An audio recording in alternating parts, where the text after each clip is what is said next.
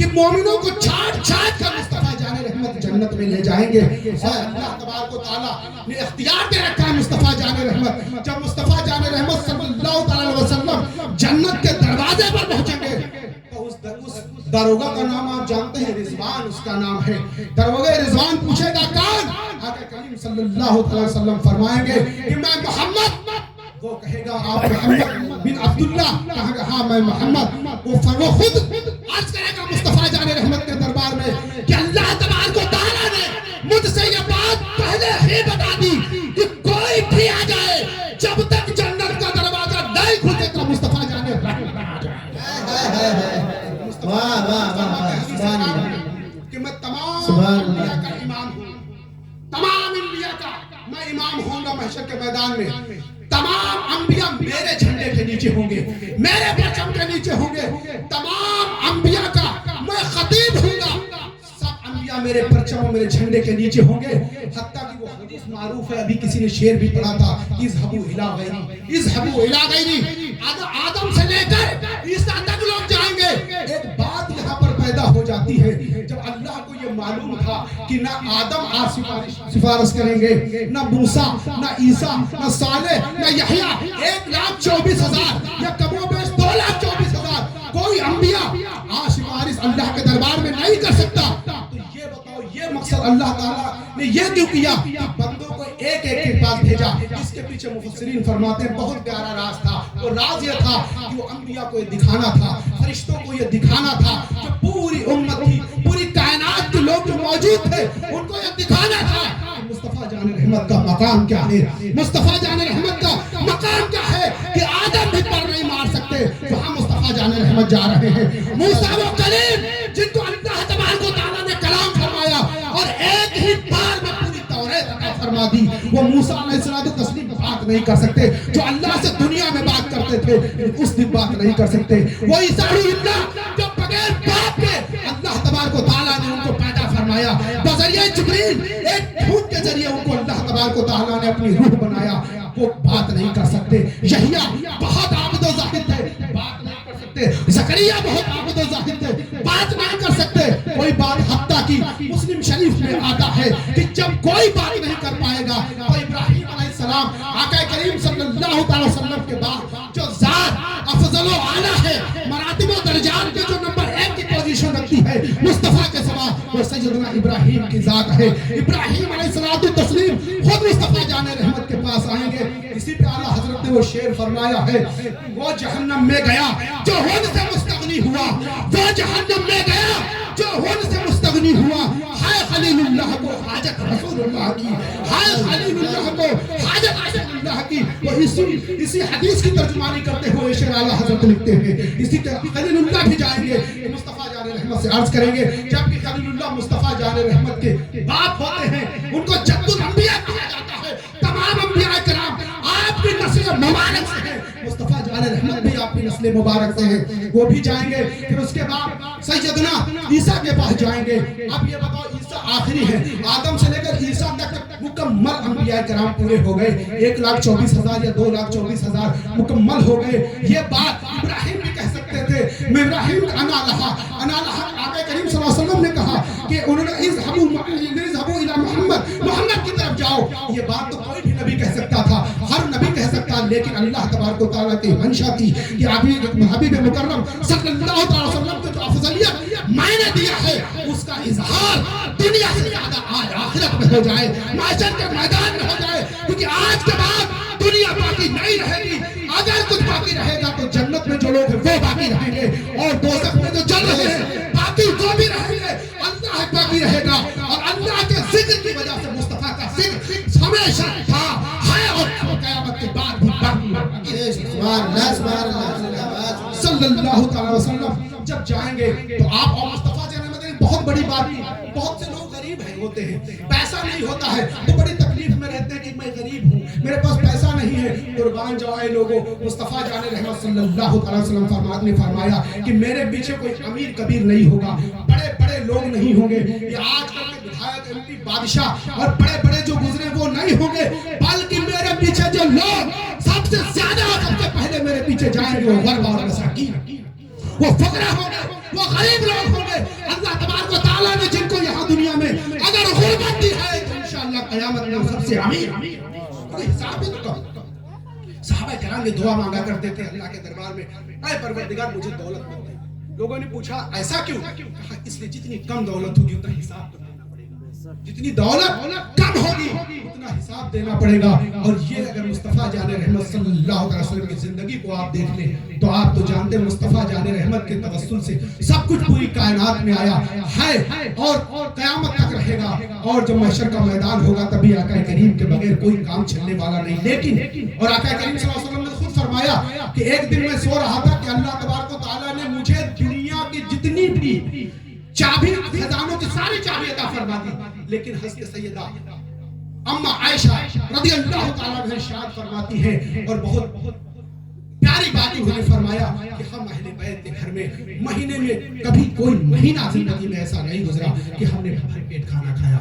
ایک دن بھی ایسا نہیں گزرا کہ اہل بیت نے پیٹ بھر کر کھانا کھایا ہو. اس کا مطلب یہ نہیں کہ غریب رہ جائے, غریب رہا جائے اس کا یہ بھی مطلب نہیں ہے. اللہ سے دعا مانگنا چاہیے اللہ ہمیں بے حساب دولت دے, لیکن یہ دعا ضرور مانگنی چاہیے کہ ہمیں وہ جو دولت دے اس کا غلط استعمال نہ کیا جائے. آج کے دور میں جیسے ہی ہمارے پاس دولت آتی ہے, مال آتا ہے, ہمارا راستہ بدل جاتا ہے. اسی لیے حدیث پاک میں آتا ہے ایمان غریبوں کے پاس ہے.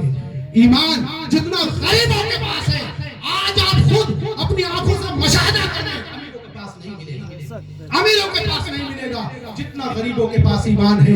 اگر ایمان کی سلامتی کوئی چاہتا ہے تو یہ ہمیشہ دعا کرتا رہے کہ اللہ مجھے دولت تو دے لیکن ایمان سلامت رہے. اگر ایمان رہا تو دولت بھی کام آ سکتی ہے, اور ایمان چلا گیا تو دولت سے کچھ نہیں. اور اگر دولت ہی ہوتا تو نمرود, فرعون, شداد اور قارون جیسے لوگ آج حکومت کر رہے ہوتے. آج مصطفیٰ جان رحمت کی حکومت نہ ہوتی دنیا میں بلکہ ان کی حکومت ہوتی. اس لیے مصطفیٰ جان رحمت کی حکومت اللہ نے امیروں کے لیے بھی دی ہے, غریبوں کے لیے بھی دی ہے, انسان کے بھی لیے ہے, جنات کے بھی لیے ہے, پہاڑوں, سمندروں, دریا یعنی کائنات میں جو کچھ ہے حتیٰ کہ فرشتوں کے لیے بھی ہے. ایک سوال ایک دن آ گیا تھا کہ آقا کریم صلی اللہ علیہ وسلم کی ایک بات ہو رہی تھی. مولانا عبد الواجد صاحب بھی تھے, میں بھی تھا. نام لے کر کے میں گفتگو نہیں کروں گا لیکن انہیں بات بتانا چاہتا ہوں. یہی بات آ گئی رحمت کی.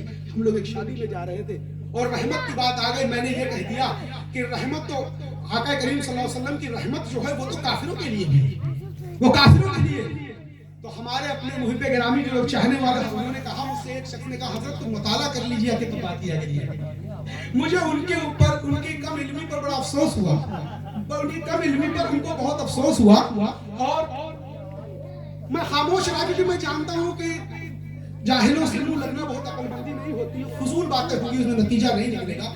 پھر میرا سب دیکھا ہوا تھا, میرا پڑھا ہوا ہے, تو میں نے حضرت کو اس کا میں گیا گھر اور فوراً پہلا کام, میرا دماغ وہ بات ٹھنک رہی تھی, ایسا نہیں ہے کہ وہ بات میں بھول گیا تھا. میں نے جانے کے بعد سب سے پہلے اس کو نکال کے واٹس ایپ ان کو کر دیا.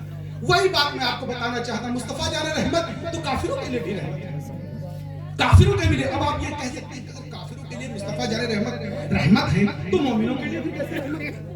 مومن و کافر میں تو الگ الگ فرق ہو گیا. اس کا بہت سیدھا سادہ ہے. حضرت عبداللہ ابن عباس رضی اللہ تعالیٰ عنہ فرماتے ہیں, اور کنز الایمان کے جو حاشیہ صدر الافاضل علامہ سید نعیم الدین صاحب مراد آبادی رحمۃ اللہ علیہ نے لگائی کنز الایمان کے اوپر, خزائن العرفان, اس میں انہوں نے یہ بات پہلے ہی نمبر پہ سب سے پہلے انہوں نے یہی بات رکھ دی ہے کہ حضرت عبداللہ ابن عباس رضی اللہ عنہ روایت کرتے ہیں کہ آقا کریم صلی اللہ علیہ وسلم کو پوری کائنات میں سب کے لیے رحمت بنا کر بھیجا گیا. انسان, فرشتے, انسانوں میں جو مومن ہیں ان کے لیے بھی رحمت ہے, جو کافر ہیں ان کے لیے بھی رحمت ہے. بس فرق انہوں نے بتا دیا, فرق یہ ہے کہ کافر کو حضور کی رحمت کا جو بھی فائدہ ہے دنیا حضور کی رحمت کا جو بھی فائدہ ہے وہ دنیا تک ہے, اور مومن کو دنیا میں بھی اور آخرت. اور اصل فائدہ دنیا میں ان کے لیے بہت کچھ ہے, اور وہ آپ دیکھ رہے ہیں. آج جو مقام ان کا آپ کو دکھ رہا ہے ظاہراً, وہ آپ اپنا نہیں دیکھ رہے ہیں. ان کے پاس سب کچھ ہے, لیکن ایک دن وہ آنے والا ہے, آئے گا جب آپ کے پاس سب کچھ ہوگا, آپ افسوس کریں گے. وہ افسوس کریں گے. اس لیے حضور کی رحمت ہمارے لیے آپ کے لیے پوری کائنات کے لیے ہے. آقا سے بڑی رحمت آقا سے مگر آقا کریم صلی اللہ علیہ وسلم سے ایک صحابی نے عرض کیا حضور میں آپ کی رفاقت چاہتا ہوں. یہ حدیث میں کئی بار بیان کر چکا ہوں کہ یہ بیان کرنا بہت ضروری ہے کہ ماحول آج کل اتنا پراگندہ ہوتا جا رہا ہے, اس کو بار بار ریپیٹ کرنے کی ضرورت ہے. تو انہوں نے کہا حضور میں آپ کی رفاقت چاہتا. آقا کریم نے کہا جو چاہو تم مانگ لو. تو انہوں نے کہا یا رسول اللہ میں مانگ لوں. ہاں مانگ لو. ہم آپ ہوتے تو یہی کہہ دیتے ہم کو جو ہے 10-20 لاکھ 50 لاکھ کروڑ کا فائدہ ہو جائے, یا رسول اللہ دعا کر دیجئے. 100 بیگھہ زمین ہو تو 400 بیگھہ ہو جائے, یہ دعا کر دیجئے. ایک گاڑی ہے تو 4 گاڑی ہو جائے.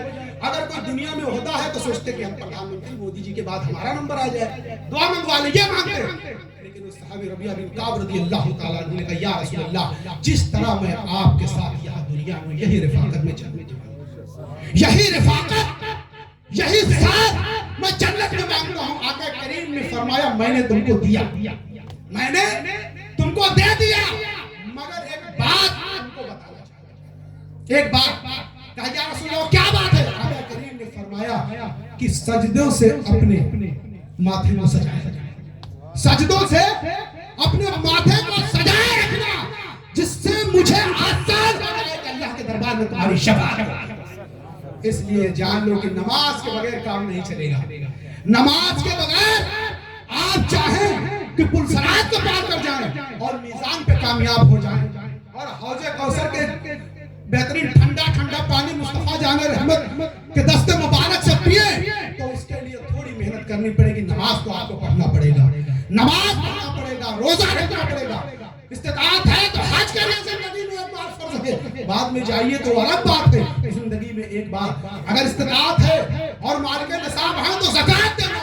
ان سب کاموں کو قرآن کی تلاوت کرنا, ان کو جب آپ مکمل اس پہ عمل کرتے رہیں گے انشاءاللہ جس طرح آپ نے دعا اللہ کے دربار میں ہماری سب کی کہ اللہ حضور کی رفاقت عطا فرمائے, انشاءاللہ اللہ تبارک و تعالیٰ قیامت میں ضرور عطا فرمائے گا. اس طرف ہماری اور آپ کی توجہ ہونی چاہیے.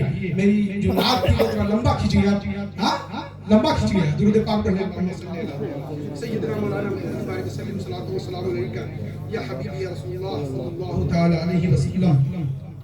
حال دل کس ہے تھوڑا تھوڑا ضروری بھی ہے کہ بیچ بیچ پڑھتے رہیں گے تو آپ لوگوں کو مستی بھی آتی رہتی ہے. اس سے ایک دن ایک بات اچانک یاد آ گئی, مجھے بتا دوں آپ کو. ہندوستان میں یہ جو گانا بجانا اور جو مستی ہے نا یہ کچھ بہت پرانے زمانے سے ہے. میں نے ایک عظیم خطیب کو دیکھا, میں نام نہیں لے رہا ہوں, عظیم خطیب وہ بیان کر رہے تھے کہ قادریت سب سے زیادہ ملک عراق وغیرہ میں اس لیے پھیلی کہ وہاں کے لوگ بڑے سخت تھے اور قادریت میں بہت سختی ہے اور نقشبندیت میں اس سے بھی زیادہ سختی ہے. وہ آ گئی آپ کے افغانستان وغیرہ میں, اور ہندوستان کے لوگ بڑے نرم دل تھے, گانا بجانا سننے والے تھے. یہاں چشتیت آ گئی کہ تھوڑا قوالی سنا کے ان کو موٹیویٹ کیا جائے. قوالی سنا, کام وہی کرنا ہے تو قوالی سنا کے موٹیویٹ کیا جائے. تو تقریر بھی میں کرنا ہوں, تھوڑا نام سنا کر جن میں آپ لوگ بور نہ ہو. تو درود پاک میں اللہم صلی اللہ سیدنا مولانا محمد بارک وسلم صلاۃ و سلام حبیبی یا رسول اللہ. کہ حال دل کس کو سنائے آپ کے ہوتے ہوئے,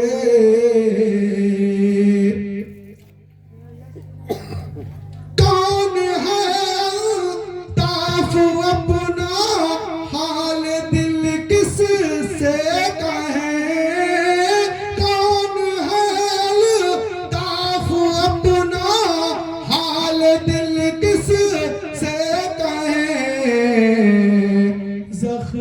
دل کسی کو دکھائے, زخم دل کسی کو دکھائے, آپ کے ہوتے ہوئے حال دل کسی کو سنائے, آپ کے ہوتے ہوئے. سبحان اللہ. 15-20 منٹ جو میں نے جس آیت مبارکہ کے تلاوت کا شرف حاصل کیا ہے اس کے تعلق سے تھوڑی گفتگو کر دوں. انما ولیکم اللہ ورسولہ والذین آمنوا, سورۃ المائدہ کی آیت نمبر 54 ہے. اس میں اللہ تبارک و تعالیٰ فرما رہا ہے کہ تحقیق حقیقت میں بے شک اللہ اور اس کے رسول ہی تمہارے دوست ہیں. اللہ اور رسول ہی تمہارے حقیقت میں، ایسے دوست دنیا میں بہت ہیں، لیکن اللہ اور رسول ہی حقیقت میں تمہارے دوست ہیں. اور وہ لوگ آگے فرمانا، اور وہ لوگ جو ایمان لائے، اور وہ لوگ جو ایمان لائے. آگے پھر فرمایا اور وہ کون لوگ ہیں جو ایمان لائے، اور وہ کیا کرتے ہیں؟ وہ نماز کو قائم کرتے ہیں، زکوٰۃ ادا کرتے ہیں اور سجدے کرتے ہیں. وہ لوگ آئے. یہ آیت مبارکہ کی جو شان نزول ہے مفسرین نے الگ الگ بیان کیا، لیکن جس پر تمام مفسرین کا اجماع ہے وہ یہ ہے کہ ایک دن مسجد نبوی میں حضرت علی کرم اللہ وجہہ الکریم نماز ادا فرما رہے ہیں. حضرت نماز ادا فرما رہے تھے، اتنے میں ایک سائل آیا اور نماز میں اس نے آپ سے کہا کہ آپ نے انگوٹھی قیمتی پہن رکھی تھی اس ہاتھ میں، تو آپ سے اس انگوٹھی کو اس نے نکال لیا. اس سائل نے اس انگوٹھی کو آپ کی انگلی سے اس نے نکال لیا اور وہ انگوٹھی نکال لیا اور آپ نماز پڑھتے رہے. یہ بات صحابہ نے آقا کریم صلی اللہ علیہ وسلم سے عرض کی، یا رسول اللہ کی یہ جو فقیر ہے اس نے حضرت علی نماز پڑھ رہے تھے اور اس شخص نے انگوٹھی کو نکال لیا. حضرت علی نے باخوشی اس کو دے دیا. ایسا نہیں کہ چوری کی اس نے، ایسا نہ سمجھیے گا، خوشی کے ساتھ عطا فرما دی. تب یہ شان نزول اس آیت مبارکہ کی وہ لوگ حقیقت میں تمہارے وہ لوگ مددگار ہیں جو اللہ اور رسول تو مددگار ہیں. حقیقت میں وہ لوگ مددگار جو ایمان لائے، نماز پڑھتے ہیں، زکوٰۃ دیتے ہیں اور سجدے کرتے ہیں، رکوع کرتے ہیں، وہ لوگ ہیں. حضرت علی کرم اللہ وجہہ کے تعلق سے یہ شان نزول ہوئی. اور اس میں لفظ ولایت آیا ہے، مددگار، دوست، ساتھی کے آتے ہیں. اور آج کا یہ جو پروگرام ہے، یہ جو میں جانتا ہوں یہ ولی کامل کوئی بزرگ ہیں، اللہ عالم نصاب، مجھے علم صحیح نہیں ہے ان کی تاریخ کا، لیکن سرکار غوث اعظم بڑے پیر دستگیر کے تعلق سے اس پروگرام کا انعقاد کیا گیا ہے. سرکار غوث اعظم بڑے پیر دستگیر کو الحمدللہ سب لوگ جانتے ہیں. کیا ان کا مرتبہ ہے؟ اللہ تبارک و تعالیٰ نے ولایت میں ان کو کس مرتبے پہ فائز کیا ہے. ایک لفظ میں بول دوں، بات آپ کے سمجھ میں آئے گی. جس طرح تمام انبیاء کرام میں مصطفیٰ جان رحمت کا مقام، آدم سے لے کر عیسیٰ تک جتنے نبی آئے، رسول آئے، ان میں جو مصطفیٰ کا مقام ہے، اسی طرح جتنے اولیاء کرام آئے وہی مقام سرکار غوث اعظم کا. اس ایک مختصر بات بتا دی، آپ کو بات پتہ چلی کہ غوث اعظم تمام انبیاء، جس طرح آقا کریم تمام انبیاء کے امام ہیں، اسی طرح غوث اعظم تمام اولیاء کے امام ہیں. اور غوث اعظم کا بھی جو امام ہے مولا کائنات کی ذات، کیونکہ مولا کائنات سے نسبت کے بغیر تو کوئی ولی ہو ہی نہیں سکتا. اس پر شاہ عبدالحق محدث دہلوی رحمۃ اللہ علیہ نے بہت خوبصورت بات لکھی ہے کہ اللہ تبارک و تعالیٰ جب کسی ولی کا انتخاب کرنا چاہتا ہے اور یہ چاہتا ہے کہ کسی شخص کو ولایت دی جائے تو سب سے پہلے اس شخص کے معاملات کو حضور کے دربار میں پیش کیا جاتا ہے. حضور کے دربار میں پیش کیا جاتا ہے، اور آپ کے دربار میں جب وہ پیش کیا جاتا ہے تو آقا کریم صلی اللہ علیہ وسلم اس کو دیکھتے ہیں اور اس کے بعد اس کو مولا کائنات کی طرف بھیج دیتے ہیں. شاہ عبدالحق محدث دہلوی لکھ رہے ہیں، میں اپنی طرف سے بات نہیں کر رہا، وہ فرماتے ہیں کہ مولا علی کے پاس بھیج دیا جاتا ہے اور مولا علی اس کو دیکھتے ہیں کہ کس درجے پہ فائز کیا جا سکتا ہے، اس کا کیا مقام رکھا جا سکتا ہے، روحانیت میں اس کا کیا مقام ہے، ولایت میں اس کا کیا مقام اس کو دیا جا سکتا ہے، علمی مقام اس کا کیا ہے. یہ دیکھ کر آپ غوث اعظم بڑے پیر دستگیر کے وہاں بھیج دیتے ہیں. شاہ عبدالحق محدث دہلوی فرماتے ہیں کہ غوث اعظم بڑے پیر دستگیر یہ دیکھتے ہیں کہ یہ ابدال بننے کے قابل ہے، یا اوتاد بننے کے قابل ہے، یا نجبہ بننے کے قابل ہے، یا نقبہ بننے کے قابل ہے، یا اخیار بننے کے قابل ہے، یا ابرار بننے کے قابل ہے، یا قطب بننے کے قابل ہے. آپ یہ چیز دیکھ کر اس پر مہر لگا کر ثبت کر دیتے ہیں اور یہ سیدھی پھر مصطفیٰ جان رحمت کی طرف جاتی ہے. مولا علی دیکھ کر اس پر مہر ثبت کرتے ہیں اور مولا علی کی مہر دیکھ کر مصطفیٰ جان رحمت، واہ واہ واہ، سبحان اللہ، ہوتا ہے. ولایت کو اتنی آسان نہیں کہ گھر بیٹھے مل جائے، اور خالی نماز پڑھنے سے، روزہ رکھنے سے ولایت اگر ملتی تو سب سے بڑا ولی تو آج کل یہ ابلیس شیطان نہیں ہوتا. سب سے بڑا ولی ابلیس شیطان ہوتا، اور جو لوگ مسجدوں میں بھرے رہتے ہیں ہر وقت وہ لوگ سب سے بڑے ولی ہوتے. لیکن آپ ایک چیز غور کریں، سنت والجماعت کے سوا بتائیے ولایت ہے کسی جماعت میں؟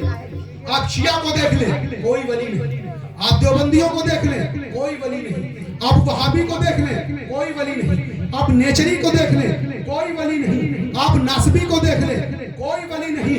اگر ولایت میں بھی سنت والجماعت اور آج کے دور کے اعتبار سے اگر کہہ لیا جائے تو مسلک اہل سنت والجماعت کے مسلک اعلی حضرت اگر ولایت کہیں دکھتی ہے تو اسی مسلک میں دکھتی ہے. آپ غور کریں، صدیق اکبر سے لے کر مولا علی تک اور تمام صحابہ کے بعد تابعین اتباع تابعین آئے دنیا میں، وہ سب سنت والجماعت پر تھے، سب سنت والجماعت پر تھے. کوئی دیوبندی، وہابی، نجدی، چکرالوی یا شیعہ رافضی نہیں تھا، ناسبی نہیں تھا، سب سنت والجماعت پر تھے. اس پر صحابہ تھے، تابعین آئے. امام حسن بصری کو دیکھ لیں، امام محمد بن سیرین کو دیکھ لیں، عبداللہ ابن مبارک کو دیکھیں، آپ سب کو دیکھیں، سب سنی تھے، سب ولیوں میں سے تھے. امام اعظم کو دیکھیں، امام بالغ کو دیکھیں، امام احمد بن حنبل کو دیکھیں، امام شافعی کو دیکھیں، جتنے حضرات تھے تب سنت والجماعت سے تھے، کوئی دوسرا نہیں تھا.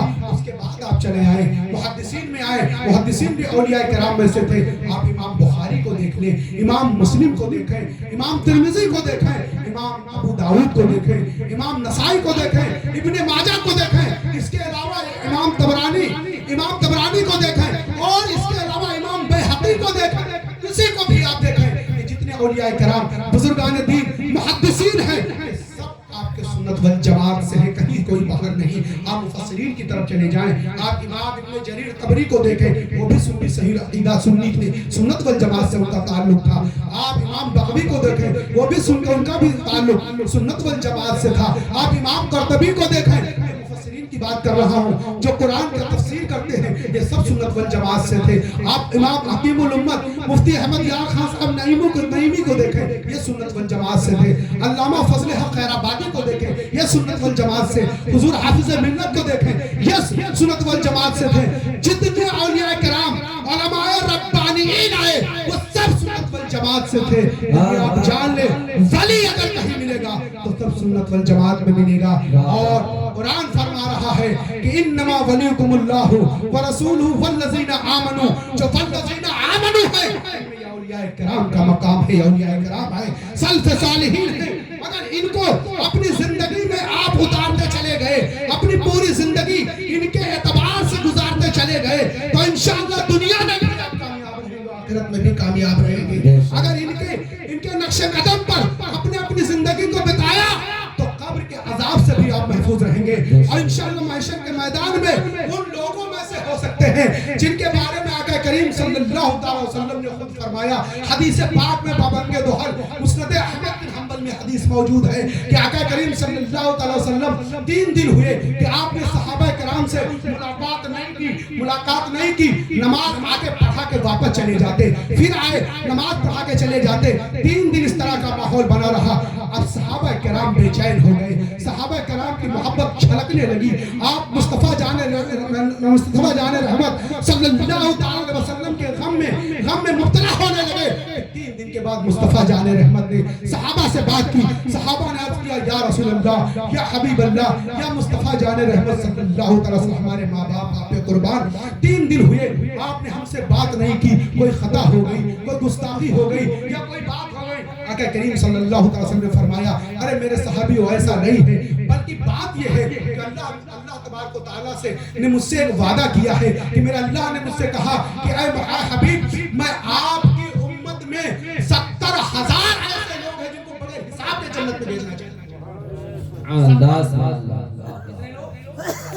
70,000 یہ حدیث پاک بیان کرنے میں کوئی قصہ کہانی نہیں ہے. 70,000 ایسے لوگ ہیں جن کو میں بغیر حساب و کتاب کے بھیجنا چاہتا ہوں. تو آقا کریم فرماتا ہے، میرے پروردگار تھوڑا اور بڑھا. لاد میں آپ نے کہا ہے میرا پروردگار تھوڑا اور بڑھا، تھوڑا اور بڑھا. اللہ نے فرمایا، اے مصطفیٰ جان رحمت، ہر 1000 کے ساتھ 70,000 کو میں بھیجوں گا. 1000 کے ساتھ 70,000. تو آقا نے کہا، یا رسول اللہ، تو آقا نے کہا، اے میرے پروردگار تھوڑا اور بڑھا، تھوڑا اور بڑھا. تو اللہ تبارک و تعالیٰ نے فرمایا کہ ہر ولی کے ساتھ، ہر